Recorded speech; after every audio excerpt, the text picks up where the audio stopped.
Shane Waldron, who has yet to have his first string offense. Has he played a starter on offense yet in the preseason? Has he played a starter? A starter?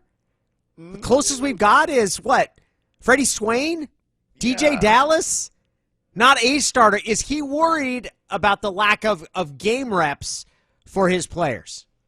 You know, we've been growing as an offense every single one of these practices, and just the ability, like I said, bringing back that competitive theme that's been so consistent around here. You know, the practices are in my mind, game-like, and we've had so many of those experiences where we play these move-the-ball settings or, you know, play the offense versus defense in realistic game settings that you really start to have a really good feel for those, you know, for the guys that are playing well and how they're grasping it, and then other things that we need to keep working on and keep sharpening up before that first game starts. Maura and I were laughing about that answer before the show, Danny. I am selling that so far down the river because they are not game-like at practice.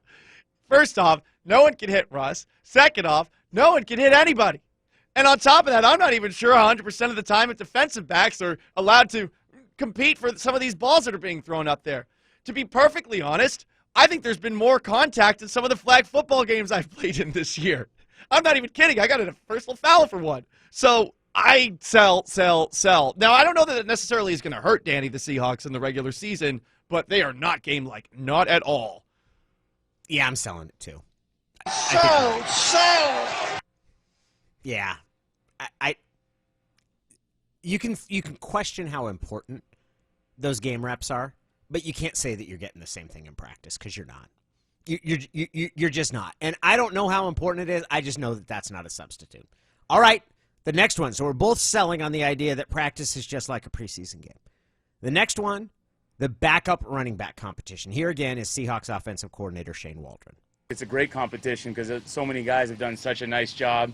You know, Travis, the first thing you see out here is how fast he is. You know, we'll see when everything gets going with pads on, all that stuff for him, when he can really let loose. But he's another guy, just like Colby's had some setbacks, but has been doing everything right to get back as quick as he can.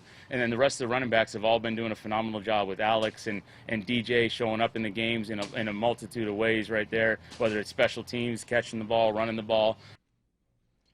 Are you buying it or are you selling it? Running back competition has been good, specifically backup running back. I'm buying because your guy, say it. DJ Dallas! He's been looking good, and not just in training camp, but in some of the games too. I think that he actually might be able to work his way into backup running back snaps because I also look at Rashad Penny, and I still think it's a little tentative out there. Now, I don't think he's in danger of missing the team, but I do wonder just how firm a command he has of that backup running back spot. Well, I would like to point out that I feel a little bit like a traitor because you know who my guy was before DJ Dallas. Yeah, I love me some Travis Homer. Yes, you did. I loved some Travis Homer blitz pickup. DID. I specifically loved anybody who complained about Travis Homer to point out how good he was in pass pro and blitz pickup. He was really good at getting ragdolled too when he got handoffs. I'm all aboard the DJ Dallas train. I feel bad about it. There is a little bit of pour one out for Travis Homer because I've still got love for his pass pro. Could play left tackle. Yeah, but I'm all aboard the DJ Dallas. I'm all aboard the DJ Dallas is going to be a monster this year. Especially because you just want to say that over and over. Yes, again. I do. Do it again. That is true. All right, so we're both buying the running back competition. We're going to shift a little bit of national focus because if you noticed yesterday on ESPN.com, this has been the week for the Sean McVay, Matthew Stafford bromance. Oh, God. Front and center. We were in evening together. Cocktails at Cabo, commiserating over football plays that happened 5 years ago, luge lessons. In the winters, they used to wear meat helmets. Oh, wait, no, that's a different movie entirely. But the Sean McVay, Matthew Stafford bromance includes them bonding over a specific fact and then Stan Kroenke deferring to Sean McVay when it came to his choice of quarterback. Here's author Seth Wickersham. He wants Matthew Stafford, and he gets on the phone with the owner, Stan Kroenke, the same owner who paid Jared Goff a ton of money. Right. Only a couple years earlier, and explains why Matthew Stafford is the guy that Sean thinks will lead them to a Super Bowl. I was just explaining, why I felt like he would be a good fit. Talked to him a little bit about the time that we had spent together, and that trust that Mr. Kroenke makes you feel is a big reason why feeling believed in, feeling supportive is why you want to do everything in your power to make him right on some of the belief that he's shown. That little extra echo makes him sound like your favorite stand-up comic. Yeah, it does. John Caparulo, where he goes, "Does anybody like orange popsicles? Orange popsicles are the worst." Also, shout out to the podcast music. Yeah. There's like this little pensive, like single plucks of the guitar string that have become, I don't know if I blame Malcolm Gladwell or whose fault it is, but there is like, here are the details of this little important conversation that you may not know about. But Yeah. we're really going to explore right now. It does sound like that. They all sound the same. And they added that music onto ESPN Daily. So that's the ESPN Daily podcast with Pablo Torre, where that came from. I love both those dudes, by the way. I do Pablo too. and Seth Wickersham. I look at this.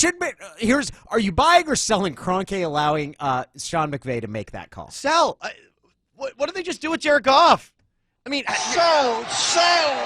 now maybe Stan Kroenke isn't the wisest of investors. I mean, he did move a team to Los Angeles thinking that it was going to, be a huge draw, built this big stadium, all that stuff. And, I don't know how many people are going to want to go to games, seeing as some of the restrictions California has. I look at this, Danny, and I just don't understand how you don't learn from the first mistake. And when you're hearing that one of the big reasons that Sean McVay and this thing developed with Matt Stafford the way that it did on this trip to Cabo, they all want us to believe that it was not prearranged or anything like that. It was because McVay and Stafford were talking about plays that happened 5 years ago with this photographic memory thing that Sean McVay loves to bring up all the time as some sort of a flex. That is the reason? Because, oh, wow, he remembered that drive at the end of the game? That's what got you excited? Come on, man. Here's why I'm buying it. If you're Stan Kroenke, you look deep into Sean McVay's eyes and you say, you want this quarterback? All right, this decision is on you. It's much the same as when Mother is confronted by Mikey McD afterwards, who stands up for worm and rounders. And he says, if you're saying he's good for it, the debt's on you.